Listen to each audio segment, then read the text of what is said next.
Tubashimire ko muzindutse murumviriza ijwi ry'Amerika isamira na Washington DC mu Kirundi no mu Kinyarwanda.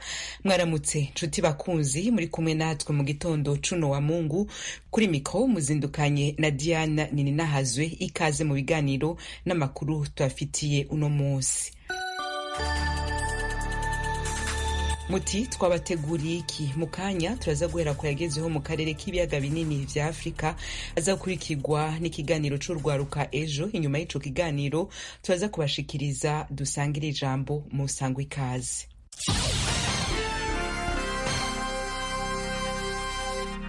Nongere ndabahe mwaramutse n'ikaze nshuti bakunzi bacu. Republika ya Demokarasi ya Kongo yagiriza u Rwanda kugaba ibitero vy'indege z'intambara zitagira umudereva, drone mu gifaransa, ku butaka bwayo.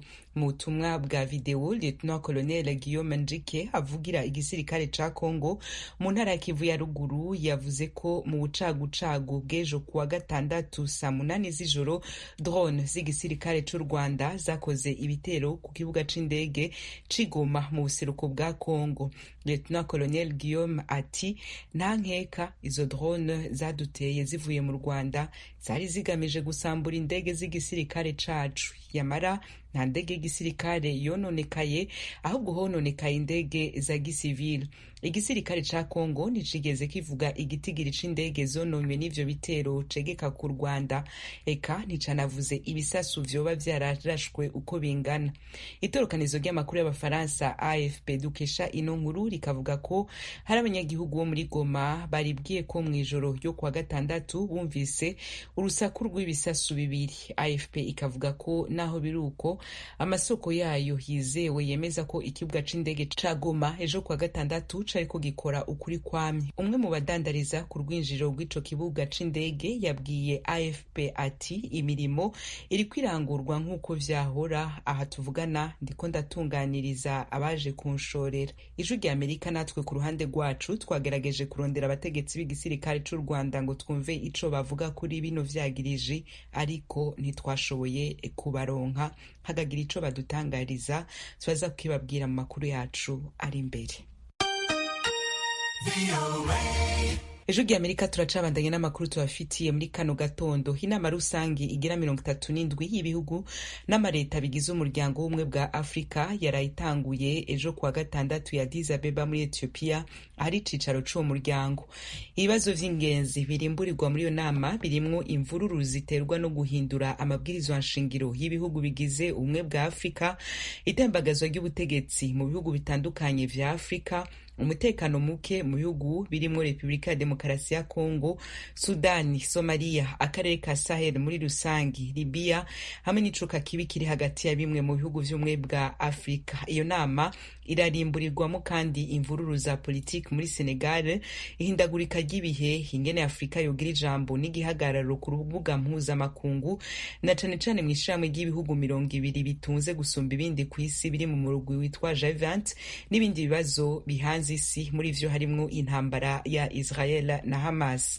Haruhande y'inama rusangi nyezina y'ubumwe bwa Afrika, ku munsi wa gatanu w'ino ndwi turiko turasozera harabaye inama yihariye ku kibazo c'umutekano ubandanya gutosekara mu buseruko bwa Kongo. Mu bakuru b'ibihugu bitabiriye iyo nama ku mutekano wa Kongo harimwo Perezida wa Angola, wa Afrika y'Epfo Cyril Ramaphosa, wa Kenya William Ruto, w'u Rwanda Paul Kagame, n'uwa Kongo Felix Tshisekedi. President w'Uburundi Evariste Ndayishimiye naho inama yo ku mutekano wa Kongo yabaye yamaze gushika ya Addis Abeba ku murwa mukuru wa Ethiopia ntiyayitavye. Abatari bake mu bakurikiranirana hagufi politiki y'akarere k'ibiyaga binini vya Afrika babicishije ku mbuga ngurukana bumenyi bavuze ko President w'Uburundi atarakwiye gusiba iyo nama mu gihe hari bamwe mu basirikare b'u Burundi bari muri Kongo. Ibiro vya President wa Kongo bibicishije ku rubuga rwayo rwa X rwahoze rwitwa Twitter vyavuze ko mu vyavugiwe muri iyo nama yihariye kuri Kongo harimo ugusaba ibiganiro vyubaka hagati y'u Rwanda na Kongo kugira ngo icuka kibi kiri hagati y'ivyo bihugu kihave, ugusaba ko intambara mu buseruko bwa Kongo ihagarara bidatevye, no gusaba ko umurwi wa M23 urwanya ubutegetsi bwa Kongo uva mu bice wigaruriye. Iradio mpuzamakungu yo mu Bufaransa RFI mu mpfunyapfunyo ikavuga ko muri iyo nama President wa Kongo Felix Tshisekedi ataryo umunwa mu ijambo yafashe yongeye kwagiriza ku yindi ncuro u Rwanda gushigikira abagwanyi ba M23. Perezida w'u Rwanda nawe mu ijambo yaciye afata inyuma y'uwa Kongo yiyamirije ivyo vyagirije nk'uko Radio France Internationale RFI ibandanya kubitangaza. Ku rundi ruhande, Stephanie Nyombayire ajejwe ivyo kumenyesha amakuru mu biro kwa perezida w'u Rwanda yaciye ku masonga ivyo Perezida Paul Kagame yavugiye mu nama ya Kongo agira ati yatanze ubutumwa butomoye. Ubutumwa bwa mbere, u Rwanda ntiruzokwigera ruhiga imanga canke ngo rusabe imbabazi igihe cose ruzoba ruriko rukingira umutekano w'abanyagihugu barwo, ntiruzokwigera kandi rubisabira uruhusha. Ubwa kabiri, twabuze abantu barenga umuliyoni muri jenoside yakorewe abatutsi. Nta kintu na kimwe canke umuntu n'umwe tuzemerera ko adusubiza muri ayo mahano. Ubwa gatatu, ikibazo c'abarwanyi ba FDLR no kuba hari bamwe muri bo bari mu gisirikare ca Congo FARDC kibwirizwa utorega umuti. Ubutumwa bwa kane, nta mpamvu yo gukomeza impaka n'abadahengeshanya kubesha. Ubutumwa bwa gatanu, u Rwanda ruzobandanya na ntaryo kuyoboka inzira y'amahoro biciye mu mategeko n'ingingo zumvikanywe ko n'akarere. Umwe mu bari Addis Abeba atashimye ko ijwi ry'Amerika ritangaza imyidondoro yiwe yatubwiye ko igice ca kabiri c'inama yihariye ku mutekano wa Kongo cari gitegekanijwe kuba ejo kuwa gatandatu kitabaye mu kibanza c'igice ca kabiri c'iyo nama nk'uko iryo soko ryacu ya Addis Abeba ribandanya kwivuga. Perezida wa Angola asanzwe ari nawe muhuza w'ubumwe bwa Afrika matati ya Kongo yabonanye na Perezida w'u Rwanda Paul Kagame hamwe n'uwa Kongo Felix Tshisekedi. Imibonano y'abo bategetsi yabaye mu myanya itandukanye kandi karakanywa ababo, niko iryo soko ryacu ya Addis Abeba ribandanya kubivuga. Hagati aho, hambavu y'ibibazo vyega Afrika ubwayo, inama igira 37 y'umuryango w'ubumwe bwa Afrika ivugirwamo kandi intambara ya Hamas na Israel. Umushikiranganje wa mbere wa Palestina ari mu bayitabiriye. Itorokanizo ry'amakuru y'abafaransa AFP rigatangaza ko ryabajije uburongozi bw'ubumwe bwa Afrika nimba hari indongozi za Israel zitabiriye iyo nama, nabwo buca bwishura buti Israel ntitwayitumiye niko biri. Ibindi bihugu bititabira inama igira 37 y'ubumwe bwa Afrika ni Burkina Faso, Gabon, Niger, Mali, Guinée na Sudan. Ibihugu vyose biri mu bihano vy'ubumwe bwa Afrika kubera kudeta zakozwe n'abasirikare batwara ivyo bihugu muri kino gihe. Ijwi ry'Amerika, uru wa mbere, uri gitego. Ijwi ry'Amerika makuru yacu tuyabandanirize ku Burundi. Abarundi 4 kuri 10 bagendana ihahamuka ritavuwe. Ivyo bitigiri biri mu cegeranyo kirimwo ubushakashatsi buheruka gukorwa n'ubushikiranganje bw'itahamagara y'abantu mu Burundi hamwe n'ikigo c'igihugu gishinzwe kwegeranya ibitigiri Istebu mu mfunyapfunyo. Menyesha makuru wacu Nairobi muri Kenya Elojurika neza atubwira ibindi kuri no nkuru yiwe. Ivyo bitigiri vyavuye muri usansuma yakozwe ku buryo bwatanzwe n'ikigo cyo gufashanya n'iterambere c'abaswisi. Intara abantu bakozwe ko amatohoza kurusha izindi n'umurwa mukuru w'ubutunzi Bujumbura, umurwa mukuru wa politike Gitega, intara za Ngozi mu buraruko hamwe no mu Rumonge mu manuko bushira uburengero. Ingo 2843 nizo zakozwe ko amatohoza. Ico cegeranyo kivuga ko abarundi 64 n'ibice 5% hafatiwe kuri co bagendana indwara zihungabana risanzwe, mu gihe 47 n'ibice 5% bafise ihungabana n'ibimenyetso vyaryo rikabije. Abarundi 6 kuri 10 bagendana ibimenyetso vy'ihungabana mu kibano, mu gihe 4 kuri 10 bagendana ihungabana rifatiye kuri kahise ritavuwe nk'uko ico cegeranyo kibisigura. Ayo matohoza kandi agaragaza ko ibice 8 n'uduce 9% vy'abarundi nabo bagendana ubwoba bwo kubona ibintu bibi vyigeze kubashikira vyongera kuba, bagatinya guca hari amashusho asusa n'ibintu vyababaje canke bibibutsa abo babuze. Iki cegeranyo nticerekana imyaka abangamiwe kurusha abandi bafise, mugabo abahinga baganiriye n'ijwi ry'Amerika bavuga ko ingero zose z'abarundi usanga zifise abagendana iryo hamuka. Ijwi ry'Amerika rimaze kumenya ivyo bitigiri n'abantu bibasiwe kurusha abandi, ryabajije umuhinga Alexis Nibigira yanonosoye ivyerekeye inyifato no kuvura kahise. Yatubwiye ko nawe nyene ico cegeranyo kizi, maze atwiganira imvo nyamukuru zibituma. Mu kahise harabaye intambara, abantu barabura, barangara, barahunga, barabura irengero ry'abandi, aho bose ntibigeze baronka akanya ko gukira. Rero iyo abantu bahwanye n'ivyo vyago abantu baragira ibimenyetso by'ihamuka. Hejuru y'ibyo hariho guhemukirwa, wanashaka n'akarenganyo hamwe umuntu apfungwa arenganijwe n'ibi biza by'imyuzurire, ugasanga umuntu arabuze inzu yafatiye ideni yaruhiye n'ibindi rero by'amabi afatiye mu ngo. Uwo muhinga ari muri bake mu Burundi banonosoye ivyerekeye abantu bahura n'ihahamuka rifatiye kuri kahise, asigura ko abarundi 4 ku 10 bagendana ico kibazo. Abarundi kuri 10,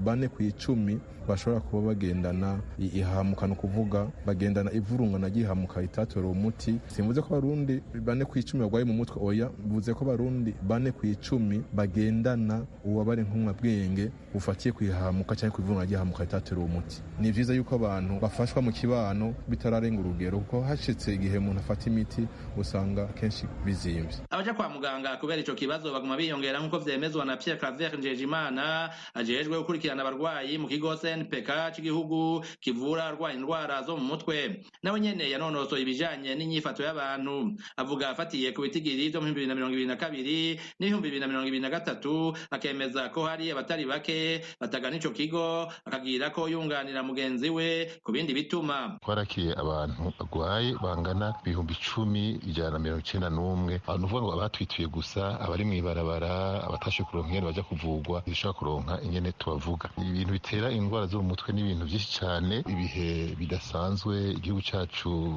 caciyemwo, ibihe by'intambara, ubukene mu miryango, hamwe usanga umuvyeyi afise abana 5, 6, 9, 10, 12, abana bariko baricwa n'inzara adashobora kuronka ico abagaburira, gufata ibiyayuramutwe mu gwaruka, gukumirwa mu muryango, ugasanga nta kibanza baroswa, kubura ikiganiro mu miryango hagati y'abubakanye, hagati y'abana na se wabo, hagati y'abana na mama wabo. Njejimana hanura imiryango kwitura ibigo bifise ubumenyi mu kuvura indwara zo mu mutwe, akemeza ko zikira. Gusa yemeza ko imiti izimvye cyane kugera ubu. Icizere kihari n'umugambi wa leta ugushira mu bitaro vy'amadistrict imiti n'ibindi vyose bishobora gufasha abagendana indwara zo mu mutwe. Abamaze gukira barahari benshi cyane. Ndashaka kumenyesha abari kwaratwumviza yuko indwara yo mu mutwe d'abord kugira ngo ikire nuko umuntu afise iyo ndwara d'abord agenda kwa muganga, arafashwa, akumvirizwa, hanyuma agahabwa imiti, hanyuma agakira. Hanyuma gukira ni iki mbega mu ndwara zo mu mutwe? Gukira no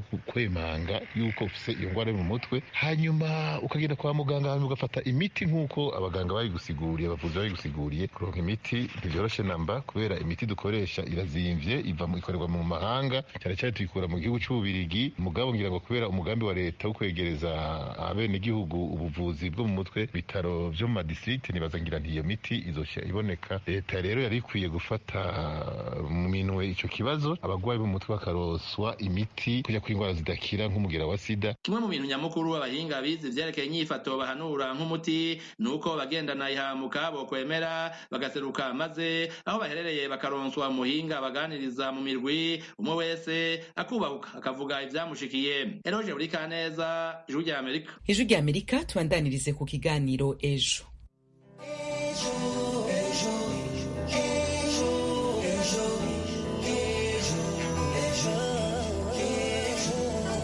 Ndabasuje kandi mbaye n'ikaze mwese mukomeje gukurikira gahunda zose za radio Ijwi ry'Amerika yumvikanira ku murongo w'104.3 FM.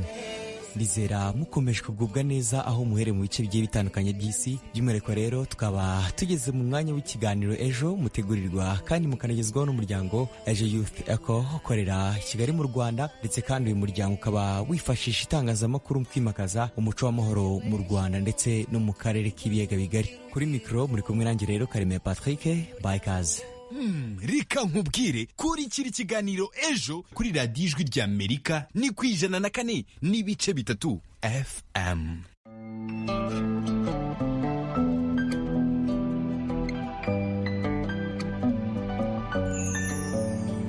Mu bihe bitandukanye hagiye humvikana abafite ubumuga bavuga ko biga ariko barangiza amashuri bakagira ikibazo cyo kudahabwa umwanya wo guhatana n'abandi ku isoko ry'umurimo. Ibi bikaba biterwa n'uko abagiye kubaha akazi babarebera mu ndorerwamo y'ubumuga bafite, bityo abantu bagahera ko babima amahirwe yo gukora akazi nk'abandi.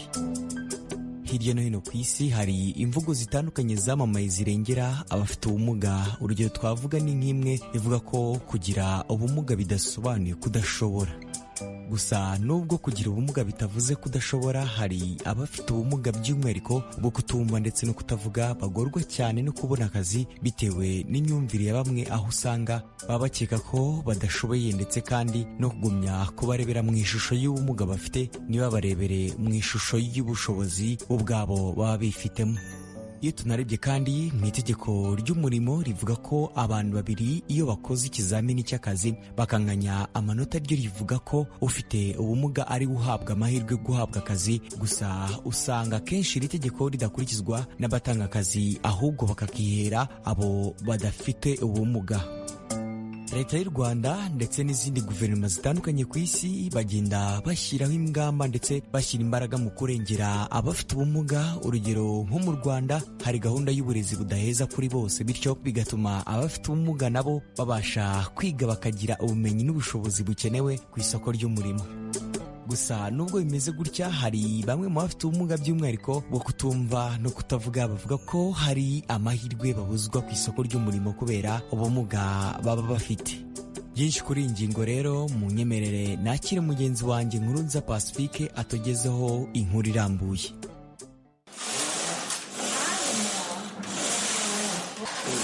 Uru rusaku mwumva ni urw'imashini zidoda imyenda zikanaboha imipira. Ni hafi y'umuhanda i Remera Kabeza ku muhanda ujya Kicukiro, ahari koperative y'abafite ubumuga bwo kutumva no kutavuga idoda imyenda ikanaboha imipira. Tuhasanze Ramazani Asman, umugabo uri mu kigero cy'imyaka 35 utuye mu mujyi wa Kigali, afite ubumuga bwo kutumva no kutavuga.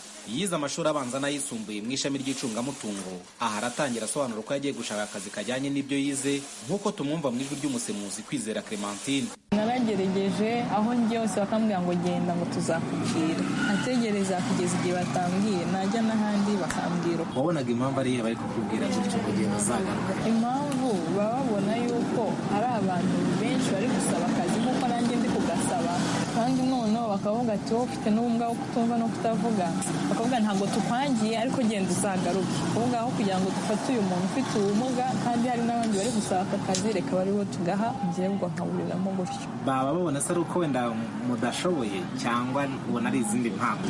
Nanjye ndabyibaza, ndibaza se kuki ntabona akazi. Ese impamvu ni uko mfite ubumuga bwo kutumva no kutavuga? Ese ni uko babona ko ntashobora? Nkabura igisubizo. Hari urugero nshaka kubaha rw'umukobwa w'umuhanga cyane, yarize arangiza kaminuza, bakora ikizamini cyo kwandika, arandika aratsinda, babona yagize n'amanota menshi, baramuhamagara ngo azaze muri interview. Agiye arambwira rero njyewe mfite ubumuga bwo kutumva no kutavuga, none se ko tubona wagize amanota menshi mu kwandika, ubu se interview urayikora gute? Igiye kutubera ikibazo. Rero igendere, ntabwo dushobora kuguha akazi tudashobora kuvugana, ababuza amahirwe gutyo. Tuvuze wenda nk'imirimo yo mu maofisi, baravuga ngo ubuse nihaza abashyitsi ngo muzavugana gute? Nimba uri project manager uzashobora gute gusobanura ibintu ukora utavuga? Uzahura ute n'abantu ukorana nabo mutavuga? Oya, waba udukojeje isoni. Bisaba rero ubuvugizi kandi burambye. Nyuma yo kubura akazi kajyanye n'ibyo yize, yafashe icyemezo cyo kwiga imashini idoda, akaba akorera muri koperative y'abagore bafite ubumuga bwo kutumva no kutavuga. Mu ijwi ry'umusemuzi Kwizera Clementine arasobanura ko akorana n'abakiriya be. Ahangaha ikintu nkora ibijyanye n'ubudozi, umukiriya ashobora kuza akambwira ndashaka gukora ibi n'ibi, nkahita mubwira ntago numva, wenda se agashobora kunyandikira wangabanyiriza uyu mwenda, cyangwa se agashushanya nkabyumva, cyangwa se akanyereka nk'ifoto y'umwenda ashaka ko mudodera, nkayireba nkahita mwereka ibikoresho dufite tuzakoramo, tukumvikana, nkamukorera umwenda neza, akipima, yakipima akavuga ati wa mwenda urankwiriye, wawukoze nk'uko nashakaga, avuga okay, ubutaha nzajya mpora nza ahangaha. Abakiriya bacu ba serivisi abahaye ubona barayakiriye gute? Sinzi nimba aba yarakaye, ariko wenda ashobora kuvunwa n'uko byadufasha igihe kirekire kugira ngo twumvikane, ariko iyo maze kumukorera ibyo yansabye rwose abanezerewe, akanyishyura neza, ukabona agenda anagaruka, hari n'abandangira abandi. Ikindi kandi turafatanya nyine hano nka koperative, twese turafatanya. Tuyishimire Patrick, umwe mu bagize inama y'ubutegetsi y'umuryango w'abafite ubumuga bwo kutumva no kutavuga RNUD mu magambo ahinnye, avuga ko abantu bafite ubwo bumuga bafite ibibazo bitandukanye ku isoko ry'umurimo. Turamwumva mu ijwi ry'umusemuzi Omar Kayigi. Amatangazo asaba akazi araboneka ahantu hose bakayasohora, kimwe n'abantu bafite ubumuga bwo kutumva no kutavuga babasha kuyabona bagasoma, nabo kandi bari no bapurayinga bagasaba akazi. Ariko igihe basabye akazi nabo babahitamo nk'abandi, bagera igihe cya interview umuntu akaza agasanga ntabwo ufite ubumuga bwo kutumva no kutavuga. Ibyo nibyo bitangira kugira uruhare kugira icyo bihindura mu myanzuro iza gufatwa nyuma. Ahubwo bambwira ati ntawe kugusema uruhare. Abantu ntibahita bareba ngo ese uyu muntu ashoboye iki, yakora iki, ahubwo bahita barebera kuba kominikasiyo yazaba ikibazo, bakaba ari bo batangira kuba bamutesha amahirwe yo kubona akazi. Ugasanga akenshi barongeye bagarutse ati mudufashe mudukore ubuvugizi ukuntu twajya tubona akazi, kuko iyo bagiyeyo bagahatana mu mirimo nk'abandi, imbogamizi za kuba kominikasiyo bikabatesha amahirwe. Ibyo byose byaba bishingiye ku kuba kominikasiyo cyangwa ihanahana amakuru rigorana, cyangwa hari n'ikindi kibazo kitari ikibazo cy'ururimi. Ikibazo ntekereza ko ari imyumvire y'abantu benshi abakoresha n'ibigo. Ku rugero, niba bagoye nk'akazi ko gufotora, gufata amashusho cyangwa guprintinga, nta hantu hakenewe ibintu byinshi bya kominikasiyo, ahubwo ni ikibazo cy'imyumvire y'abantu. Akareba se uyu muntu ufite ubumuga kutumva no kutavuga kuko ibi ntiyabishobora. Hari n'abandi bakunda kwibaza se nk'uyu muntu aramutse aje ngiye ubwanjye ahubwo tuzavugana gute. Uko mu gihe ukibyibaza rero akaba ari gutangira wenda kuba bari imbogamizi zatuma undi atakibasha kubona aka kazi. Ni ikibazo cy'imyumvire rero. Kugira ngo bihinduke, ntekereza ko hakomeza gukorwa ubukangurambaga, akaba gutangaza ubushobozi bw'abantu bafite ubumuga bari gukora nko muri serivisi z'ubuzima. Nk'umuyobozi perezida wa board y'inama y'ubutegetsi w'iki kigo n'umuganga akora muri serivisi z'ubuzima, abantu bakabesha kumenya ko bahari. Hari nk'abandi bayobora imishinga itandukanye, hari nk'uwo dufite bakora mu nzego z'ubucungamari. Abantu bakora ubukangurambaga bakababereka, abantu bakabona ibihamya byerekana ko abantu bahari, wenda byafasha abo bakoresha n'ibindi bigo kugenda bahindura imyumvire. Nta mibare ya nyayo igaragaza uko abafite ubumuga bahagaze ku isoko ry'umurimo, kuko imibare yakusanyijwe n'ikigo cy'ibarurishamibare mu Rwanda mu kwezi kwa kabiri uyu mwaka wa 2023 igaragaza ko abantu basaga 790,000 bangana na 17.2% by'abanyarwanda badafite akazi, aho bagabanutse bavuye kuri 24.3% mu kwezi kwa 11 2022. Iyi mibare igaragaza ko ubushomeri buri hejuru mu bagore ku gipimo cya 19.2% ugereranyije n'abagabo bari kuri 15.5%. Ubu bushomeri bukaba hejuru mu rubyiruko rufite imyaka hagati ya 16 na 30, kuko buri kuri 20.4% ugereranyije n'abarengeje iyo myaka bari kuri 15.1%. Icyiciro cy'abafite ubumuga kikaba kibarirwa mu bantu batari ku isoko ry'umurimo, hamwe n'abakuze, abatagifite ubushake bwo gushaka akazi n'abandi. Bose bakaba babarirwa muri 1.9 bangana na 32.2%. Nkurunziza Pacifique kubw'ikiganiro Ejo.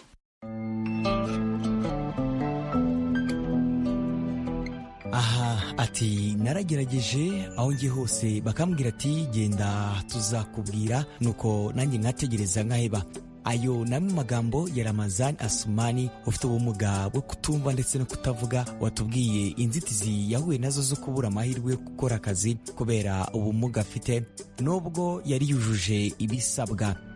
Nyuma yo kubura akazi, uyu Ramazani yaje kutubwira ko kandi yaje kwiga imashini yo kudoda, ubu akaba adoda nta kibazo afite. Reka tumushimire nawe cyane kuba yatuganirije. Tunashimiye kandi tuyishimire Patrick, umwe mu bagize inama y'ubutegetsi y'umuryango w'abafite ubumuga bwo kutumva no kutavuga, mu magambo ahiniye aribyo bita RNUD, watubwiye by'umwihariko uburyo abafite ubumuga bahagaze ku isoko ry'umurimo. Dushimiye kandi cyane Kwizera Clementine na Omar Kayigi, abasemuzi b'ururimi rw'amarenga badufashije kumvikana na Asumani ndetse na Tuyishimire Patrick. Dushimiye kandi cyane na mugenzi wacu Nkurunziza Pacifique wadukusanyirije iyi nkuru muri rusange. Bakunzi bacu rero mutubwire, ese mubona ari iki cyakorwa kugira ngo abantu bafite ubumuga babashe guhabwa akazi nk'abandi? Muraza kutwandikira munyuze kuri nimero yacu ariyo 0787581811 cyangwa se 0728028232, ndetse kandi no ku mbuga nkoranyambaga zacu arizo Facebook, Instagram ndetse na X, hose no kwandika ijambo Ejo Youth Echo, ubundi udusangiza igitekerezo cyawe turaza kucyakira.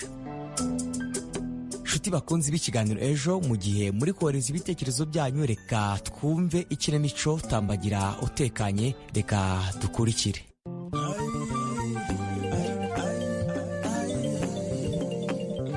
duherukana Zahabu ajya gutabaza Ana Mariya nyuma yo kubona nkuru nziza mu isoko ameze nk'uwasaze, ariko kandi anafite gahunda yo kwihorera kuri Tingisa wavunnye Patrick amuhoye ko ari inshuti n'umunyagatako. Ubu bimeze bite? Nimukurikire umukino.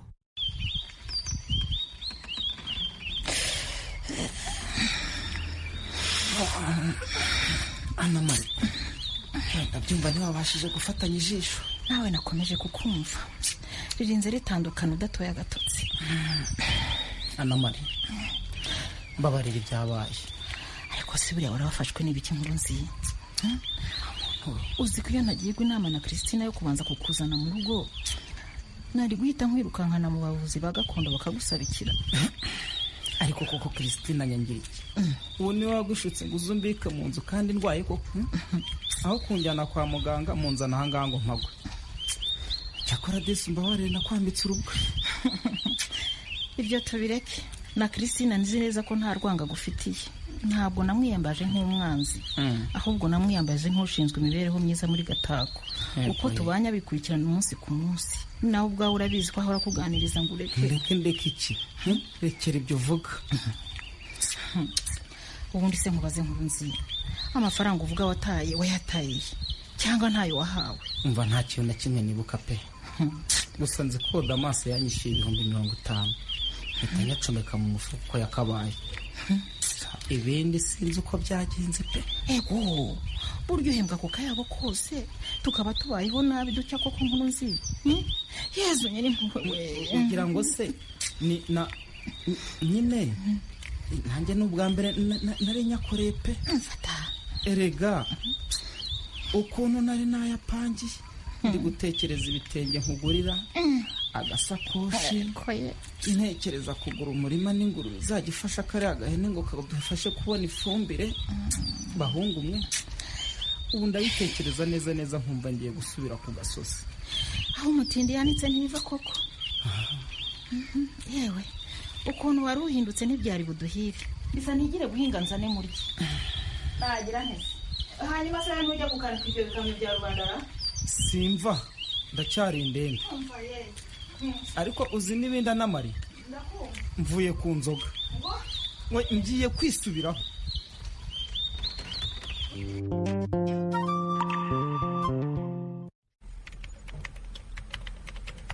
Boss, mwari muntumyeho. Niko nire Debora ari he? Naba mbabeshye pe, none se mwamuhamagaye telefone yanga gucamo.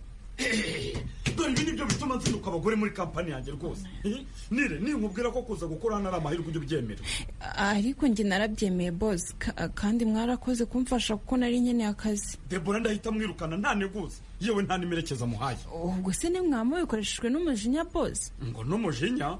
Niwo uvuze utyo? Ubu se akazi kanjye agende kari gupfa. Nyamara byaba byiza mwihanganye mukabanza mugacururuka umujinya ugashira. Oya. Hanyuma mugategeza wenda akazaza kwisobanura. Erega hari igihe yaba yarahuye n'ikibazo gikomeye.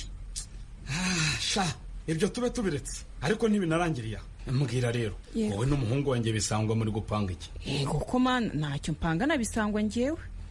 Cyagiye yakwihererana gase yakubazaga iki? Nyine yambazaga uko umusaza wanjye amerewe. Arangije anambaza ngo bimwe mu bihuha bivugwa muri kampani yacu, ariko byo musubiza ko ntacyo mbiziho. Kandi koko ngewe sinjya nganira n'abanyamuhire ngo mbakuremo ayo makuru. Nuko komeza witwararika gutya, impamvu nzayikubwira nyuma. Hanyuma kandi ikindi, ku mushahara we wongere 20,000. Muravugisha kuri boss? Yawe ntabwo nakubeshya nire. Thank you. Inyongezo urayikwiye rwose, itwara neza mu kazi ndetse no hanze yako. Thank you.